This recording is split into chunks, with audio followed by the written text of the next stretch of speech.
مرکزی جمعیت اہل حدیث فیصل آباد کی طرف سے الاربعین النوویہ کی کتاب کو فیصل آباد کی مختلف مساجد میں اس کی تدریس کی گئی ہے۔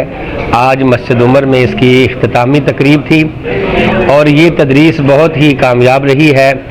علماء فیصل آباد نے اس میں تدریس کا فریضہ سر انجام دیا ہے، تو یہ بہت ہی بڑا اچھا اقدام ہے۔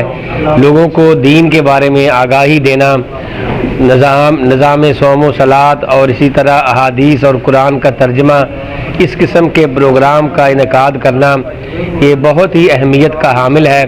مرکزی جمعیت اہل حدیث فیصل آباد نے اس کا اہتمام کیا ہے اور یہ بہت کامیاب پروگرام رہے ہیں۔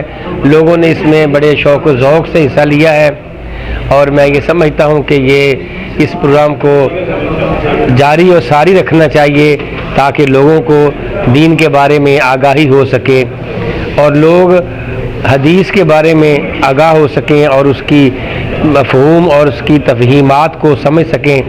یہی ان کے لیے دین ہے اور دین کی کامیابی کے لیے دین کو سمجھنا، قرآن کو سمجھنا اور حدیث کو سمجھنا ضروری ہے، اور اس کے لیے علماء کرام تدریس کر رہے ہیں، پڑھا رہے ہیں۔